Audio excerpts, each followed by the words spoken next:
बिस्मिल्लाहिर्रहमानिर्रहीम। स्टूडेंट्स, इससे पहले हम आर्टिफिशियल इंटेलिजेंस के अंदर कुछ बेसिक सर्चिंग एल्गोरिदम्स के बारे में डिस्कशन कर चुके हैं, जिसके अंदर हमने अनइन्फॉर्म्ड सर्च एल्गोरिदम से डिस्कशन अपनी स्टार्ट की थी और उसके बाद इन्फॉर्म्ड सर्च एल्गोरिदम्स के अंदर A star search, best first search और ग्रीडी बेस्ट फर्स्ट सर्च के बारे में हमने बातचीत की है। आज जो टॉपिक हम स्टार्ट करने जा रहे हैं is about hill climbing. Sometimes जब हम सर्चिंग कर रहे होते हैं तो उसके अंदर हमारे पास जो प्रॉब्लम्स हमें फेस करने पड़ रहे होते हैं वो कुछ इस तरह के होते हैं कि जो गोल स्टेट है वो गोल स्टेट या तो चेंज होती रहती है, जो गोल स्टेट की पोजीशन है वो चेंज होती रहती है, या जिस एनवायरनमेंट के अंदर हम सर्चिंग कर रहे होते हैं उस एनवायरनमेंट में गोल स्टेट तक पहुंचने की जो पाथ है वो चेंज हो रही होती है। इसके लिए बहुत सारी एग्जांपल्स यूज़ की जा सकती हैं।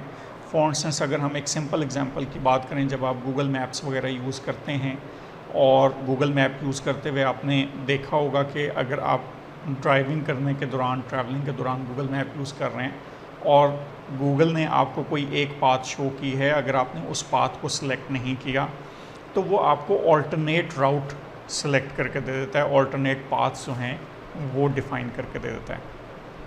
अब यहाँ पर ये हो रहा है कि एजेंट का जो एनवायरनमेंट है वो जैसे जैसे चेंज हो रहा है उसके मुताबिक जो गोल स्टेट पहुँचने तक पाथ है वो चेंज हो रही है।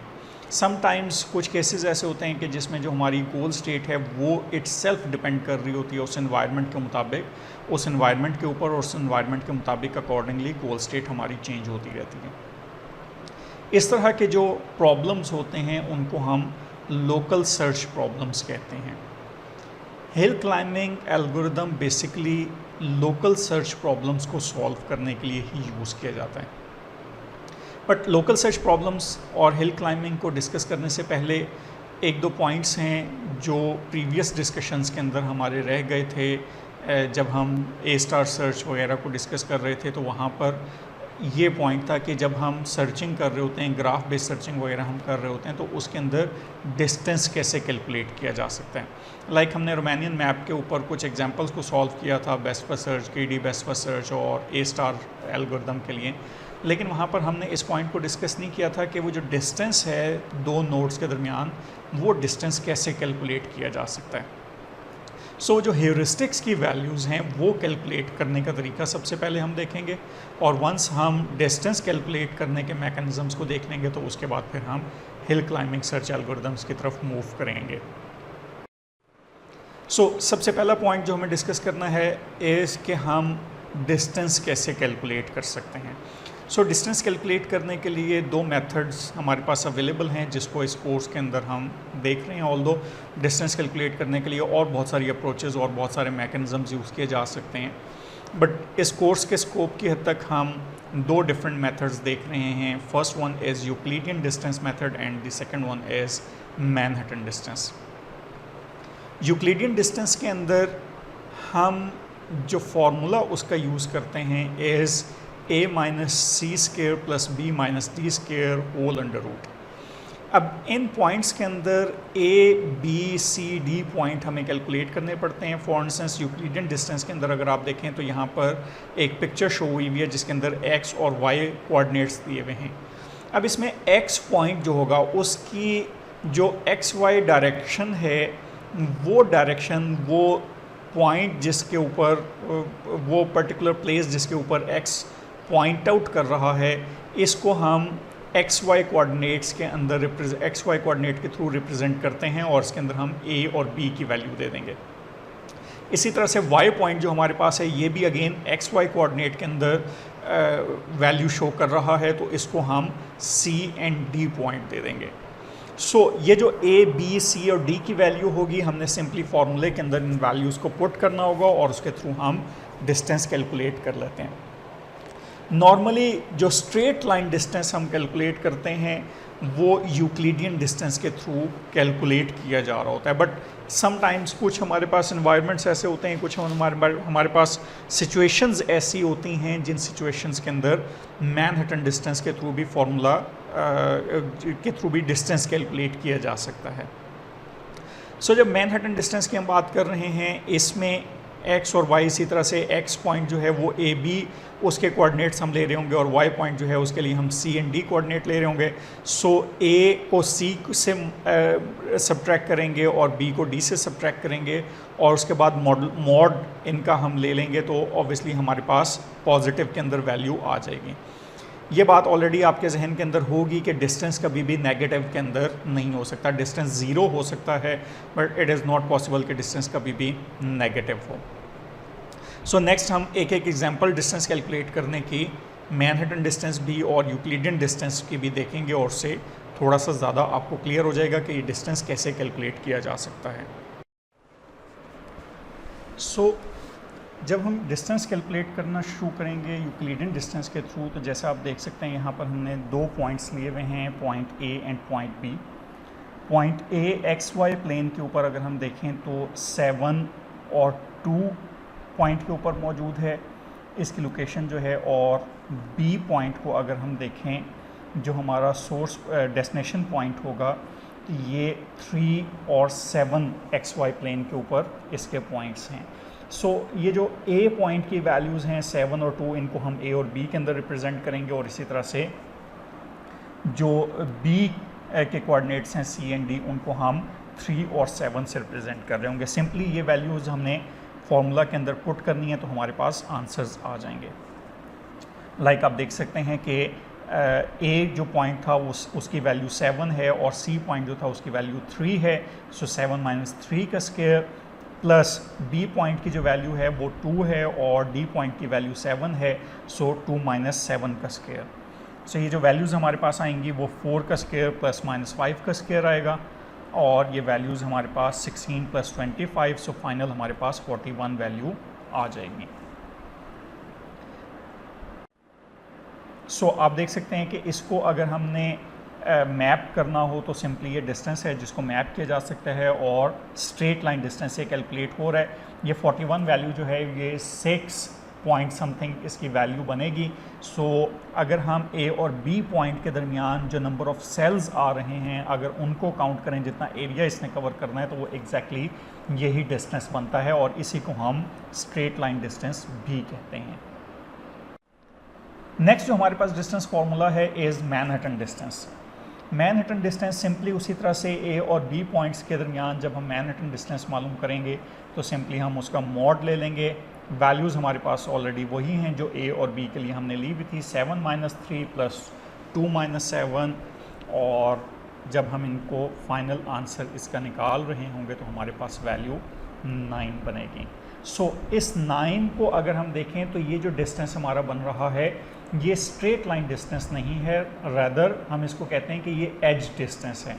सो हम अगर किसी भी तरीके से किसी भी सेल के थ्रू ए से बी तक पहुंचने की अगर कोशिश हम कर रहे होंगे तो हमारे पास जो वैल्यूज़ आ रही होंगी ए और बी के दरमियान, जितने सेल्स हमें विज़िट करने पड़ेंगे वो एक्चुअली 9 सेल्स होंगे। इसको आप इस तरीके से देख सकते हैं कि फॉर इंस्टेंस इस वक्त ए के ऊपर हम पॉइंट 7.2 के ऊपर मौजूद हैं। नेक्स्ट हम 7.3 के ऊपर मूव करेंगे। 7.3 के ऊपर मूव करने के बाद नेक्स्ट जिस सेल की तरफ हम मूव करेंगे that would be 7 and 4। So this is the point कि जहाँ पर हमने 7 और 4 के दरमियान मूव किया है। नेक्स्ट हम 7.5 लोकेशन के ऊपर मूव करेंगे। So this is 7.5 location. इसके बाद नेक्स्ट हम 7.6 के ऊपर मूव करेंगे। सो 7.6 के ऊपर मूव करने के बाद नेक्स्ट लोकेशन है हमारे पास दैट वुड बी 7.7 जहाँ पर हम मूव करेंगे। यहाँ पर अगर आप देखें अब हमें अपवर्ड डायरेक्शन के अंदर मूव करना है और इस वक्त तक हम 1, 2, 3, 4 and 5 सेल्स जो हैं वो विज़िट कर चुके हैं। सो नेक्स्ट 6, 7 के ऊपर हमने मूव किया। इसके बाद हमने 5, 7 के ऊपर मूव किया। नेक्स्ट हमने 4, 7 के ऊपर मूव किया और फाइनली हम डेस्टिनेशन के ऊपर जो पहुंचे हैं तो यहाँ पर हमारे पास फाइनल बी लोकेशन आ गई है और टोटल नंबर ऑफ़ सेल्स जो हमने बी तक पहुँचने के लिए विज़िट किए हैं वो 9 हैं। एक्चुअली जब हम इसको रियल टाइम सिस्टम के ऊपर कैलकुलेट कर रहे होते हैं तो बी कंप्लीट सॉल्व नहीं होता, रादर कुछ पोर्शन हमारे पास ए का और कुछ पोर्शन बी का उसके अंदर डिस्टेंस कैलकुलेट करने के अंदर यूज़ हो रहा होता है। बट इसकी एक सिंपल सी डिमॉन्स्ट्रेशन है जिससे आपको क्लियर हो गया होगा कि डिस्टेंस जब हम कैलकुलेट करते हैं, पहली बात तो ये है कि डिस्टेंस कैलकुलेट करने के लिए मल्टीपल मैकेनिज़म्स अवेलेबल हो सकते हैं। ये लाजमी और ज़रूरी नहीं है कि हम हमेशा एक ही मेथड को यूज़ करते हुए डिस्टेंस कैलकुलेट कर रहे होंगे, रादर मल्टीपल हमारे पास वैल्यूज़ हो सकती हैं, मल्टीपल मैकेनिज़म्स हो सकते हैं जिनके थ्रू ये डिस्टेंस कैलकुलेट किया जा सकता है। दूसरी बात ये है कि जब हम डिफरेंट मेथड्स के थ्रू डिस्टेंस कैलकुलेट कर रहे होंगे तो ये बात आपको जहन में रखनी चाहिए कि डिफरेंट फार्मूलाज के थ्रू जब डिस्टेंस कैलकुलेट किया जा रहा होगा तो उस डिस्टेंस की वैल्यू डिफरेंट आ रही होगी। जब हम कम्प्लेक्स सर्चिंग की बात करते हैं तो समटाइम्स हमें ज़रूरत पड़ती है कि हम किसी भी प्रॉब्लम को सॉल्व करने के लिए उसके अंदर एक से ज़ायद डिस्टेंस फार्मूलाज को यूज़ कर रहे हों। सो उससे फ़ायदा ये मिलता है कि हमारे जो कैलकुलेशंस हैं, जो एक्यूरेसी है रिज़ल्ट को फाइंड आउट करने की, वो एक्यूरेसी किसी हद तक इम्प्रूव हो सकती है। सो प्रीवियसली आपने देखा कि डिफरेंट फार्मूलाज के थ्रू डिस्टेंस कैसे कैलकुलेट किया जा सकता है और इन्हीं डिस्टेंस फार्मूलाज को यूज़ करते हुए हम हिल क्लाइंबिंग सर्च के अंदर ह्यूरिस्टिक फंक्शंस को कैलकुलेट करेंगे। हिल क्लाइंबिंग के अंदर मल्टीपल ह्यूरिस्टिक फंक्शंस यूज़ किए जा सकते हैं और ये ज़रूरी नहीं है कि हम हिल क्लाइंबिंग के अंदर ही ये मल्टीपल ह्यूरिस्टिक फंक्शंस यूज़ कर रहे हों। डिफरेंट जो और सर्चिंग एल्गोरिदम्स हैं लाइक ए स्टार सर्च, उसके अंदर भी इस तरह के ह्यूरिस्टिक फंक्शंस यूज़ किए जा सकते हैं। सो ये ज़रूरी नहीं है कि ए स्टार सर्च अगर हम इम्प्लीमेंट कर रहे हैं तो उसके अंदर हमेशा हम यूक्लिडियन डिस्टेंस की बेस के ऊपर डिस्टेंस कैलकुलेट करेंगे। उसके अंदर मैनहट्टन की डिस्टेंस की बेस के ऊपर भी डिस्टेंस कैलकुलेट हो सकता है और मेथड्स भी उसके अंदर यूज़ किए जा सकते हैं। यह हमेशा सिचुएशन के ऊपर डिपेंड कर रहा होगा, प्रॉब्लम के ऊपर डिपेंड कर रहा होगा, एनवायरनमेंट के ऊपर डिपेंड कर रहा होगा कि हम कौन सा फंक्शन, कौन सा मेथड यूज़ करेंगे ह्यूरिस्टिक कैलकुलेट करने के लिए या डिस्टेंस कैलकुलेट करने के लिए। सो जब हम हिल क्लाइंबिंग सर्च की बात करते हैं या ए स्टार सर्च की बात करते हैं तो डिफरेंट जो ह्यूरिस्टिक्स हमारे पास अवेलेबल हैं, वन इज़ सिंपली H1 की अगर हम बात करें, अगर हमारे पास एक प्रॉब्लम है, फॉर इंस्टेंस हम 8 पज़ल की बात कर रहे हैं तो उस 8 पज़ल के अंदर one simple method to calculate the heuristic is कि हम जो नंबर ऑफ मिसप्लेस्ड टाइल्स हैं उनको सिंपली काउंट कर लें तो हमें ये मालूम हो जाएगा कि ह्यूरिस्टिक की वैल्यू क्या है या डिस्टेंस की वैल्यू हमारे पास क्या आ रही है। फॉर इंस्टेंस यहाँ पर अगर आप देखें तो हमारे पास H1 डिस्टेंस जो हम कैलकुलेट कर रहे हैं 8 पज़ल के अंदर हमारे पास गोल स्टेट मौजूद है जिसके अंदर हमारे पास जो टाइल्स हैं वो 1 2 3 4 5 6 7 8 के टाइल्स हैं। इनकी एक्चुअल लोकेशन ये है। करंट स्टेट जहाँ से हम डिस्टेंस को कैलकुलेट करना चाहते हैं या ह्यूरिस्टिक की वैल्यू हम कैलकुलेट करना चाहते हैं इज़ द पॉइंट के फर्स्ट रो के अंदर 8 1 एंड 2 मौजूद हैं, सेकंड रो के अंदर 4 5 और 3 मौजूद हैं, थर्ड रो के अंदर 6 ब्लैंक और 7 मौजूद हैं। 8 पज़ल के बारे में आपको आइडिया होगा कि ब्लैंक स्पेस हमारे पास होती है जिसके थ्रू हम जो भी एडजेसेंट टाइल्स होती हैं उनको मूव करते हैं और फिर ये कोशिश करते हैं कि हम इन टाइल्स को उनकी एक्चुअल पोजीशन के ऊपर पहुंचाएंगे।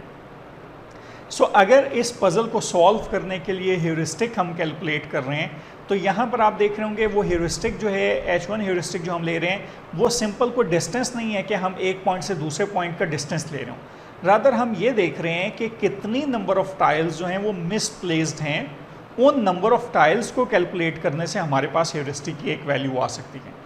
फॉर इंस्टेंस इसी के अंदर अगर हम देखें, मैं अगर 7 को लेफ़्ट साइड के ऊपर मूव करता हूँ यानी 7 को ब्लैंक जो स्पेस है वहाँ पर मूव करता हूँ तो ह्यूरिस्टिक की वैल्यू जो है वो 5 से कम होकर 4 हो जाएगी।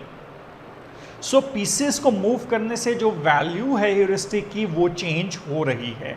जब ह्यूरिस्टिक की वैल्यू चेंज हो रही है तो यहाँ पर हमें ये मालूम है कि अब हम सिंपल ए स्टार सर्च नहीं लगा सकते हैं क्योंकि ए स्टार सर्च के अंदर हमारे पास ह्यूरिस्टिक की वैल्यू पहले से प्री कैलकुलेटेड या प्री डिटर्मिन्ड होती हैं और उसके बाद फिर हम फर्दर उनके ऊपर जो एजेंट है उसके एक्शंस को हम डिसाइड करते हैं कि एजेंट किस तरीके से मूव कर रहा होगा। सो एक पॉइंट तो आपको यहाँ पर ये क्लियर होना चाहिए कि हेरिस्टिक की वैल्यू कंटिन्यूसली चेंज हो सकती है। दूसरा पॉइंट जो आपको यहाँ पर क्लियर होना चाहिए वो ये कि हेरिस्टिक कैलकुलेट करने का तरीका सिर्फ ये नहीं होता कि हम हमेशा जो डिस्टेंस आ रहा है, स्ट्रेट लाइन डिस्टेंस आ रहा है, उसकी बेस के ऊपर हेरिस्टिक कैलकुलेट कर रहे हैं।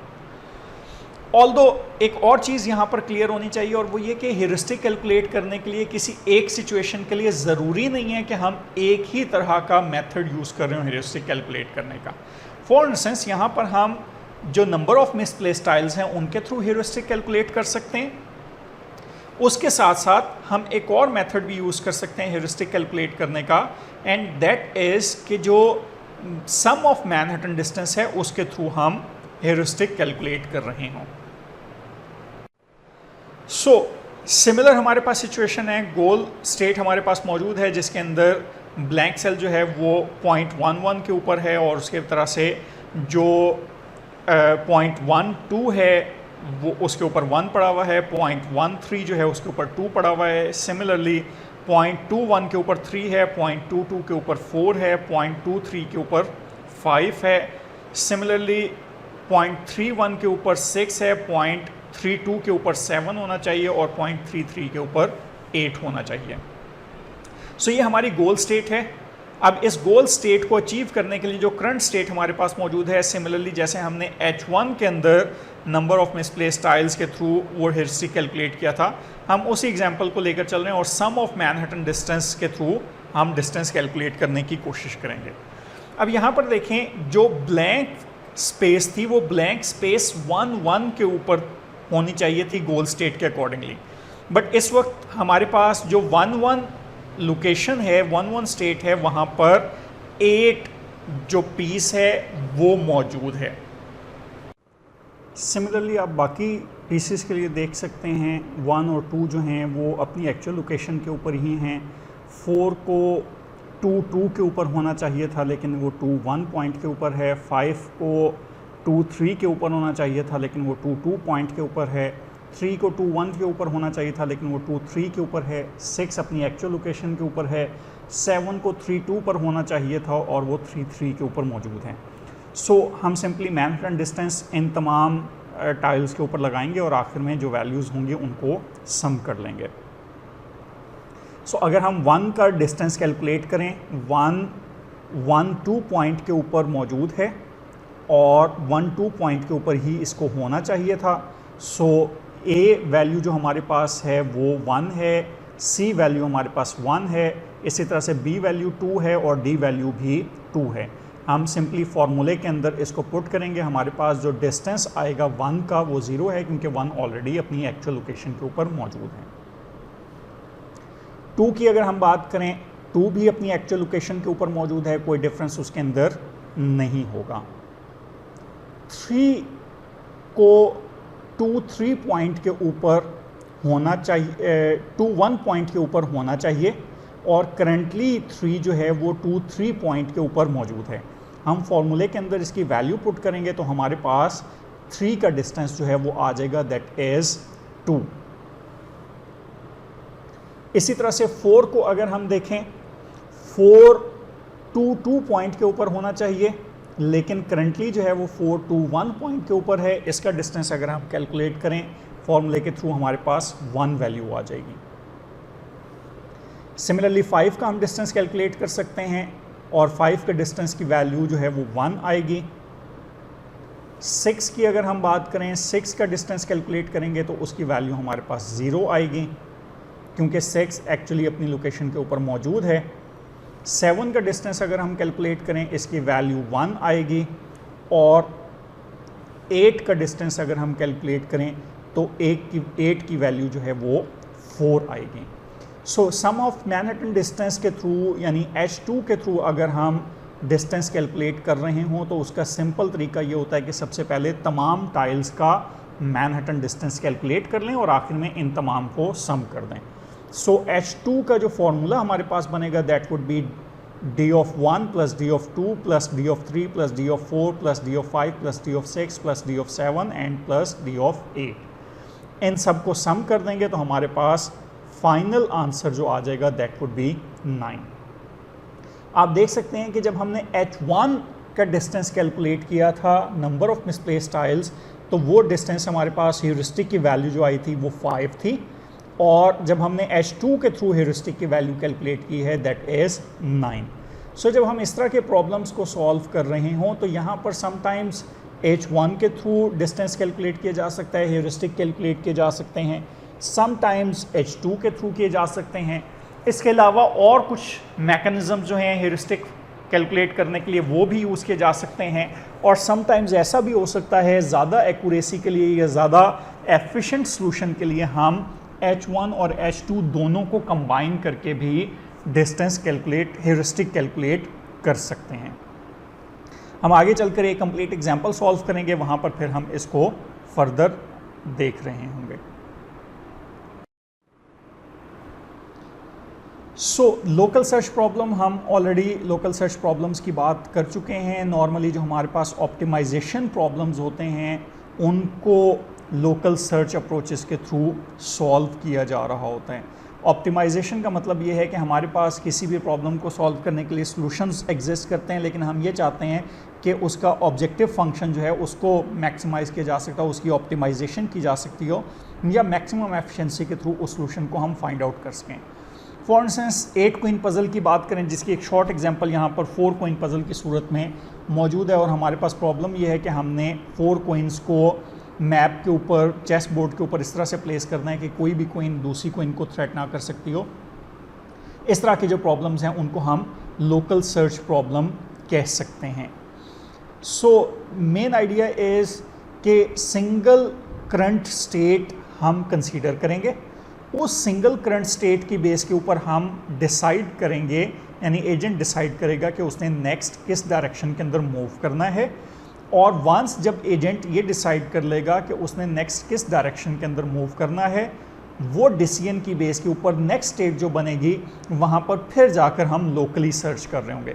यानी हम हमेशा प्रॉब्लम को ग्लोबल प्रॉब्लम की सूरत में देखने के बजाय लोकल प्रॉब्लम की सूरत में देखते हैं कि उस प्रॉब्लम को कैसे सॉल्व किया जा सकता है।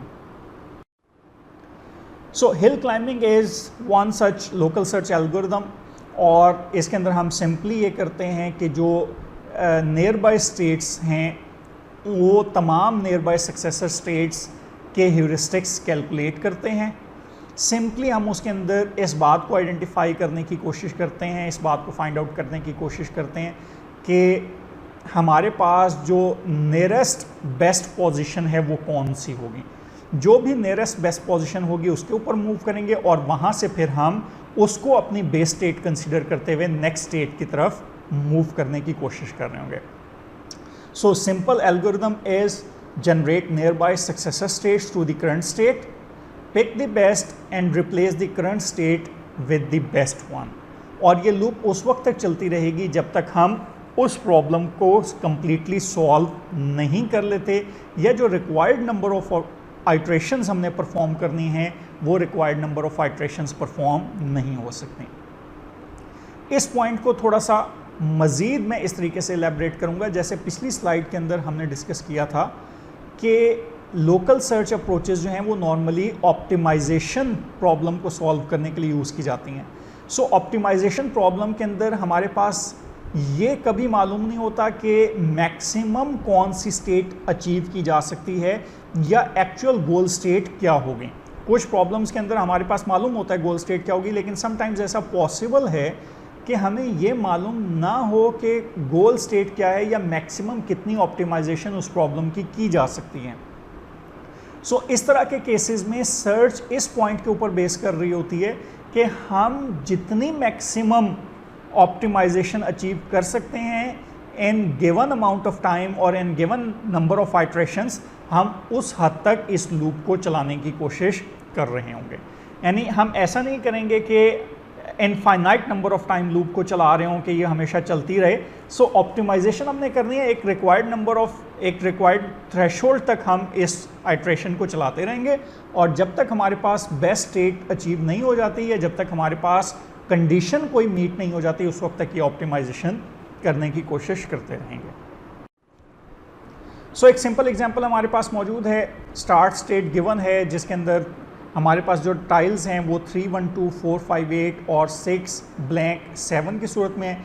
गोल स्टेट जो हमें अचीव करनी है वो ब्लैंक 1 2 3 4 5 और 6 7 8 हमें गोल स्टेट अचीव करनी है।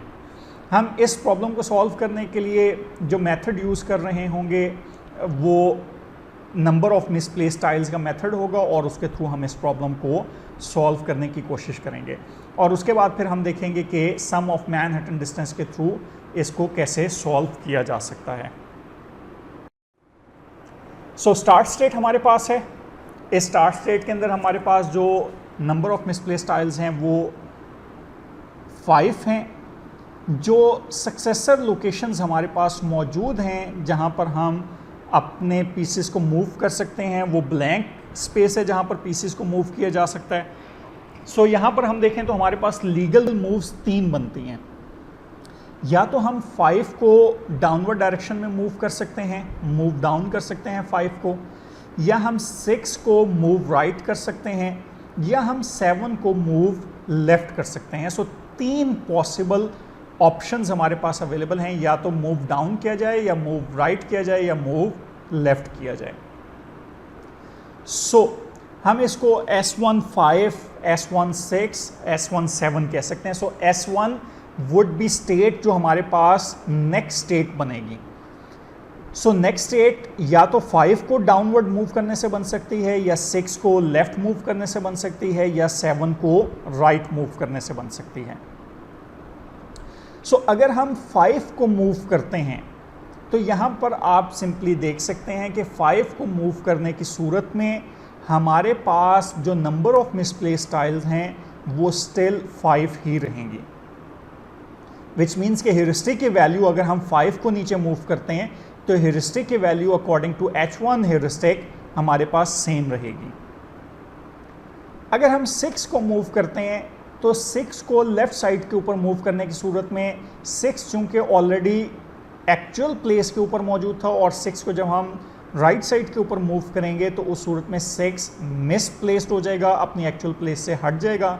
सो हेरिस्टिक की वैल्यू जो है वो हमारे पास बढ़ जाएगी। यानी प्रीवियसली हमारे पास हेरिस्टिक की वैल्यू 5 थी, यहाँ पर हेरिस्टिक की वैल्यू बढ़ना शुरू हो जाएगी। ये बात जहन में रखिएगा कि हेरिस्टिक की वैल्यू बढ़ने का मतलब ये है कि हम अपने जो गोल स्टेट है उससे दूर जा रहे हैं। सो हेरिस्टिक की वैल्यू जितनी ज़्यादा होगी इसका मतलब ये है कि उतना ही हम अपनी गोल स्टेट से दूर हो रहे हैं, और हेरिस्टिक की वैल्यू जितनी कम होगी उसका मतलब ये होगा कि हम उतना ही हेरिस्टिक के करीब मूव कर रहे हैं, उतना ही हम गोल स्टेट के करीब मूव कर रहे हैं। सो फाइनली अगर हम 7 को मूव करें तो उस सूरत में 7 अपनी एक्चुअल प्लेस के ऊपर पहुंच जाएगा और हमारे पास जो नंबर ऑफ मिसप्लेस्ड टाइल्स रह जाएंगी वो 4 होंगी। सो ऑब्वियसली इनमें से अगर हम देखें तो बेस्ट मूव इज कि हम 7 को लेफ्ट साइड के ऊपर मूव कर दें। यहां पर आप देख सकते हैं 5 को मूव करने की सूरत में हेरिस्टिक की वैल्यू 5 है, 6 को मूव करने की सूरत में हेरिस्टिक की वैल्यू 6 है, 7 को मूव करने की सूरत में हेरिस्टिक की वैल्यू 4 आ रही है। सो हमारा डिसीजन इज कि हम 7 वाली मूव सेलेक्ट कर लें और हेरिस्टिक की वैल्यू हमारे पास अब 4 रह जाएगी। सो S1 स्टेट हमारे पास आ गई है जिसके अंदर हेरिस्टिक की वैल्यू हमारे पास 4 है। Now this S1 is our current state, और इस करंट स्टेट की बेस के ऊपर हम देखेंगे कि हम नेक्स्ट मूव्स कौन सी चल सकते हैं। सो इस सिचुएशन में हमारे पास जो लीगल मूव्स अवेलेबल हैं वो 2 हैं। हम आइदर 8 को डाउनवर्ड डायरेक्शन में मूव कर सकते हैं या 7 को राइट साइड के ऊपर मूव कर सकते हैं। सो हमारे पास S2 स्टेट के लिए जो ऑप्शंस अवेलेबल हैं वो एक 8 को मूव करने की ऑप्शन है। अगर हम 8 को मूव करते हैं तो हमारे पास हेरिस्टिक की वैल्यू 3 हो जाएगी, और अगर हम 7 को मूव करते हैं तो इस सूरत में हमारे पास हेरिस्टिक की जो वैल्यू है वो 5 हो जाएगी, क्योंकि 7 इस वक्त अपनी एक्चुअल प्लेस के ऊपर मौजूद है, और 7 को अगर हम मूव करेंगे तो वो मिसप्लेस्ड हो जाएगी, अपनी लोकेशन से एक्चुअल लोकेशन से दूर चली जाएगी। सो हेरिस्टिक की वैल्यू हमारे पास इंक्रीज हो रही है। सो हमने देखा कि जो करंट स्टेट थी हमारे पास उसके ऊपर हमारे पास हेरिस्टिक की वैल्यू 4 थी। 2 लीगल मूव्स हमारे पास अवेलेबल थी। हम या तो डाउन मूव कर सकते थे या फिर राइट मूव कर सकते थे, डाउन मूव करने की सूरत में हेरिस्टिक की वैल्यू 3 हो रही है, राइट मूव करने की सूरत में हेरिस्टिक की वैल्यू 5 हो रही है। सो बेस्ट अवेलेबल मूव जो हमारे पास यहाँ पर मौजूद है इज कि हम 8 को डाउनवर्ड डायरेक्शन में मूव कर दें। So this is best move. So हमारे पास करंट स्टेट जो S2 है वो अब आ जाएगी, जिसके अंदर 3 टाइल्स जो हैं वो मिसप्लेस्ड होंगी। सो S2 स्टेट जो हमारे पास करंट स्टेट है, अगर हम इसके थ्रू अब मूव करना चाहें तो हमारे पास जो पॉसिबल लीगल मूव्स बनती हैं वो 3 हैं।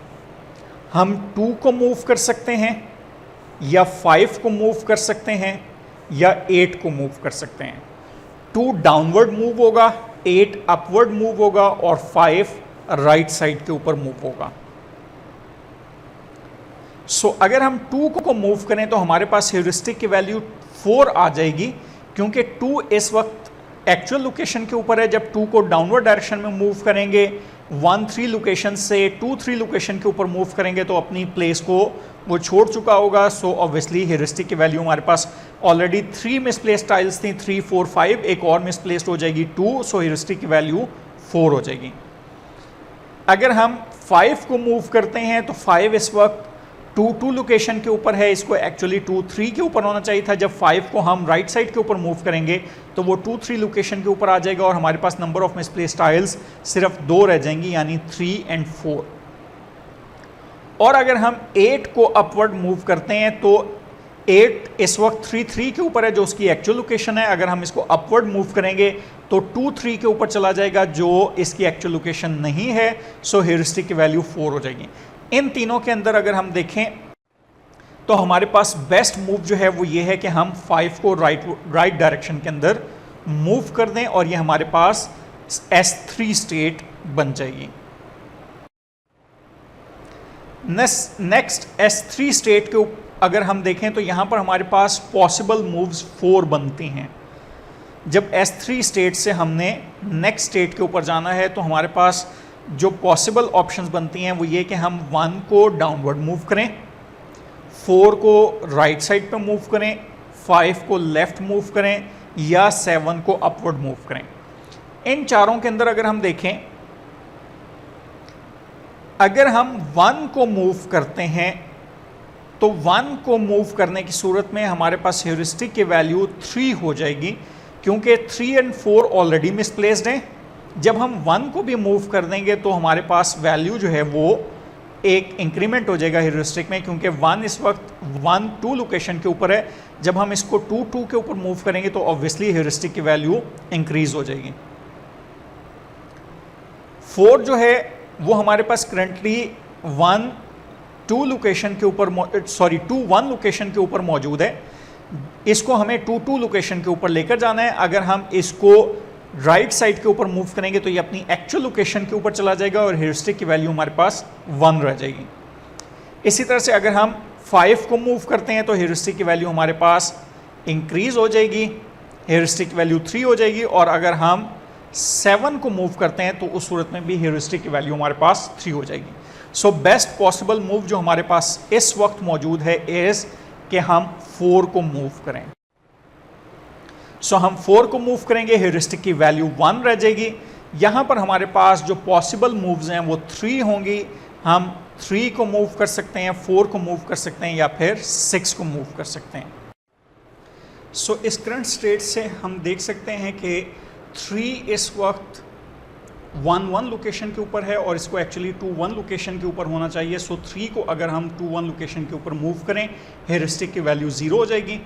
अगर हम 4 को मूव करने का डिसाइड करते हैं तो ह्यूरिस्टिक की वैल्यू 2 बन जाएगी, और 6 को मूव करेंगे तो उस सूरत में भी ह्यूरिस्टिक की वैल्यू 2 हो जाएगी। So obviously best possible move जो यहाँ पर हो सकती है वो यही है कि हम 3 को मूव कर दें और फाइनली हमारे पास गोल स्टेट अचीव हो जाएगी। यहाँ पर आप देख सकते हैं कि हम एक स्टार्टिंग स्टेट से हम लेकर चले थे और उसके बाद जो हमारे पास ह्यूरिस्टिक की बेस के ऊपर वैल्यूज़ आ रही थी उन वैल्यूज़ को हम सॉल्व करते गए। जो बेस्ट स्टेट हमारे पास बन रही थी उस बेस्ट स्टेट को हमने कंसीडर किया और उसके थ्रू फाइनली गोल स्टेट के ऊपर पहुंच गए। अब जो लेक्चर के स्टार्टिंग में हमने डिस्कशन की थी, जो पॉइंट हमने डिस्कस किया था कि कुछ प्रॉब्लम्स हमारे पास ऐसे होते हैं जहाँ पर जो हेरिस्टिक्स की वैल्यूज़ हैं वो चेंज हो रही होती हैं कंटिन्यूसली। आप यहाँ पर देख सकते हैं कि हेरिस्टिक की वैल्यू हर स्टेट के ऊपर हमारे पास मल्टीपल हेरिस्टिक्स वैल्यूज़ आ रही हैं और वो हेरिस्टिक की वैल्यू कंटिन्यूसली चेंज हो रही हैं। कभी वो कम भी हो सकती हैं और कभी ज़्यादा भी हो सकती हैं। सो ऐसी सूरत के अंदर हम सिंपल जो इन्फॉर्म्ड सर्च एल्गोरिदम्स हैं वो यूज़ नहीं कर सकते। हमें लोकल सर्च एल्गोरिदम्स या ऑप्टिमाइजेशन एल्गोरिदम्स की ज़रूरत पड़ती है जो इस तरह के प्रॉब्लम्स के सॉल्यूशंस फाइंड आउट कर सकते हों। जब हम हिल क्लाइंबिंग सर्च की बात करते हैं, hill climbing is typical problem के जहाँ पर हम हिल क्लाइंबिंग सिनेरियोज़ को डिस्कस कर रहे होते हैं और हिली एरियाज़ के अंदर आपको मालूम है कि समटाइम्स हम अपवर्ड डायरेक्शन के अंदर मूव करते हैं, बट एक पॉइंट ऐसा आ जाता है कि जहाँ पर जब हमने हिल की टॉप के ऊपर पहुँचना हो तो हिल की टॉप के ऊपर पहुँचने के लिए हमें एक्चुअल से ज़्यादा डिस्टेंस ट्रेवल करना पड़ रहा हो। सो ऐसा जो एरिया होता है उसको हम कहते हैं कि हम लोकल मैक्सिमा के ऊपर पहुँच गए हैं। Local maxima is simply a point कि जो एक्चुअल हमारा टारगेट नहीं है, गोल नोड नहीं है, लेकिन एक ऐसी लोकेशन है कि जहां पर जब हम गोल स्टेट को अचीव करना चाहते हैं तो हेरिस्टिक की वैल्यूज़ बजाय कम होने के बढ़ना शुरू हो जाएंगे। सो सम टाइम सर्चिंग करते हुए एक ऐसा पॉइंट आ सकता है कि जहां पर हमारे पास हेरिस्टिक की वैल्यू बजाय डिक्रीज़ होने के इंक्रीज़ होना शुरू हो जाए। सो ऐसी जो भी स्टेट होगी उसको हम कहेंगे कि ये लोकल मैक्सिमा है। चूँकि ये लोकल सर्च प्रॉब्लम है, हम करंट नोड की बेस के ऊपर प्रॉब्लम को सॉल्व कर रहे होते हैं। सो इसके अंदर ये मैटर करता है कि हम ये देखें कि लोकल स्टेट हमारे पास क्या है और उस लोकल स्टेट से अगर हम किसी जगह पर स्टक हो जाते हैं तो फिर हमें कुछ ऑल्टरनेटिव मेथड्स या अप्रोचेस अडॉप्ट करनी पड़ती हैं जिसके थ्रू हम इस लोकल मैक्सिमा को सॉल्व कर सकें। So local maxima is the state that is better than all of its neighbors but not better than some other state far away।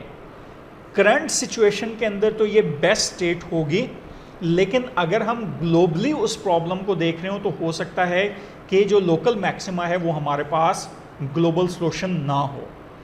ये बात जहन में रखें कि जब हम हिल क्लाइंबिंग सर्च की बात कर रहे होते हैं तो हमारे पास एक से ज़ायद लोकल मैक्सिमा स्टेट्स हो सकती हैं।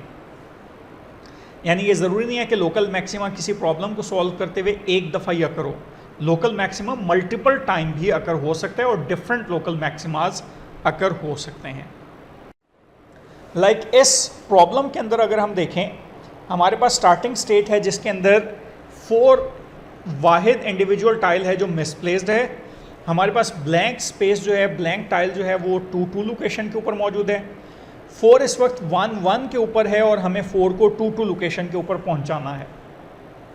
सो अगर इस स्टेट के ऊपर आप देखें 1 को अगर हम मूव करते हैं, हमारे पास पॉसिबल मूव्स जो यहाँ पर मौजूद हैं वो 4 पॉसिबल मूव्स हैं। हम 1 को डाउनवर्ड मूव कर सकते हैं, 3 को राइट मूव कर सकते हैं, 5 को लेफ्ट मूव कर सकते हैं एंड 7 को अप मूव कर सकते हैं। सो अगर हम 1 को डाउनवर्ड मूव करते हैं तो हमारे पास हेरिस्टिक की वैल्यू 2 हो जाएगी। अगर हम 7 को अपवर्ड मूव करते हैं तो हेरिस्टिक की वैल्यू अगेन 2 हो जाएगी। अगर 3 को राइट मूव करते हैं तो हेरिस्टिक की वैल्यू 2 होगी और 5 को लेफ्ट मूव करते हैं तो हेरिस्टिक की वैल्यू 2 होगी। यहाँ पर हम देख रहे हैं कि करंट स्टेट के ऊपर हमारे पास हेरिस्टिक की वैल्यू 1 है और अगर हम किसी भी डायरेक्शन के अंदर मूव करें तो हेरिस्टिक की वैल्यू इंक्रीज हो रही है। सो इस स्टेट को हम कह सकते हैं कि ये हम लोकल मैक्सिमा के अंदर स्टक हो गए कि अब जितनी भी डायरेक्शंस के अंदर हम मूव करेंगे हमारे पास जो प्रॉब्लम है वो प्रॉब्लम की वैल्यू, हेरिस्टिक की वैल्यू जो है वो इंक्रीज ही होगी। अब इससे ज़्यादा इस करंट स्टेट के अंदर रहते हुए हेरिस्टिक की वैल्यू डिक्रीज नहीं हो सकते। सो इस तरह की जो कंडीशन होगी, इस तरह की जो स्टेट होगी, उसको हम ये कहेंगे कि ये लोकल मैक्सिमा अकर हो गया है। एक और प्रॉब्लम जो हिल क्लाइंबिंग सर्च के अंदर अकर हो सकता है is plateau problem. Hill climbing के अंदर समटाइम्स एक ऐसी स्टेट आ जाती है जिसको हम फ्लैट सरफेस या फ्लैट एरिया कहते हैं और इसका मतलब ये होता है कि हम किसी ऐसी नोड के ऊपर पहुंच गए जहां पर जिस मर्जी डायरेक्शन के अंदर हम मूव करें, हर डायरेक्शन के अंदर जो हेरिस्टिक की वैल्यू आ रही है वो हेरिस्टिक की वैल्यू सिमिलर आ रही है। समटाइम्स ये फ्लैट सरफेस एरिया जो है, फ्लैट सरफेस प्रॉब्लम, ये लोकल मैक्सिमा के साथ भी अकर हो सकता है और लोकल मैक्सिमा के बगैर भी अकर हो सकता है। फॉर इंस्टेंस अगर हम इसी प्रॉब्लम को देखें जिसको हमने प्रीवियसली लोकल मैक्सिमा की सूरत में देखा था, तो यहाँ पर आप देख सकते हैं कि यहाँ पर फ्लैट सरफेस प्रॉब्लम भी अकर हो रहे हैं। हम जितनी भी पॉसिबल हमारे पास ऑप्शंस मौजूद हैं, किसी भी डायरेक्शन के अंदर मूव करेंगे तो ह्यूरिस्टिक की वैल्यू 2 आ रही है। सो हमारे पास कोई पर्टिकुलर चॉइस मौजूद नहीं है, कोई हिंट मौजूद नहीं है कि अब किस डायरेक्शन के अंदर मूव किया जा सकता हो। सो ये दो मेजर प्रॉब्लम्स हैं जो हिल क्लाइंब सर्च के अंदर आ रहे होते हैं। One is local maxima problem and the other one is flat surface problem. अगर हमने हिल क्लाइंबिंग सर्च के इन प्रॉब्लम्स को रिजॉल्व करना हो तो मल्टीपल वेज हमारे पास अवेलेबल हैं जिनके थ्रू हम हिल क्लाइंबिंग सर्च के प्रॉब्लम्स को सॉल्व कर सकते हैं। वन वे इज़ कि हम बैक ट्रैकिंग करें, विच मीन्स कि हम इस वक्त करंट जिस स्टेट के ऊपर मौजूद हैं उससे बैकवर्ड डायरेक्शन में किसी ऐसी स्टेट के ऊपर हम जाएं जहां पर हमें ज़्यादा बेटर रिजल्ट्स मिल रहे थे और उसके थ्रू फिर हम इन प्रॉब्लम्स को सॉल्व करना शुरू करें। एक दूसरा तरीका ये हो सकता है कि we should make a big jump. हम वर्स्ट, जो सबसे वर्स्ट कंडीशन है उसके ऊपर मूव कर जाएं, यानी हम प्रॉब्लम को सॉल्व कर रहे हैं और उस प्रॉब्लम के अंदर अब हम स्टक हो गए हैं लोकल मैक्सिमा के अंदर, तो बजाय इसके कि हम जो मिनिमम ह्यूरिस्टिक की वैल्यू आ रही है उसकी तरफ मूव करें, हम जो मैक्सिमम की वैल्यू आ रही है उस मैक्सिमम वैल्यू के ऊपर मूव कर जाएं। लेकिन ये जो बिग जंप सॉल्यूशन है ये नॉर्मली हम लोकल मैक्सिमा की सूरत में ही यूज़ कर सकते हैं। एक और पॉसिबल सॉल्यूशन ये हो सकता है कि we should try moving in several directions. बजाय किसी एक डायरेक्शन को चूज़ करने के हम मल्टीपल डायरेक्शंस के अंदर मूव करें और मल्टीपल डायरेक्शंस के अंदर मूव करके फिर हम उसमें से डिसाइड करें कि अब किस सूरत में जाना है। नॉर्मली जो फ्लैट सरफेस प्रॉब्लम होती हैं उनकी सूरत में हम सेवरल डायरेक्शंस की सूरत में मूव करने के प्रॉब्लम को के सॉल्यूशन को ज़्यादा देख रहे होते हैं। नॉर्मली उस तरह के केसेस में हम ज़्यादा इस सॉल्यूशन को अडॉप्ट करते हैं। So that was the hill climbing algorithm. So अब आपके जो भी क्वेश्चंस होंगे वो फिर नेक्स्ट सेशन के अंदर आप पूछ सकते होंगे।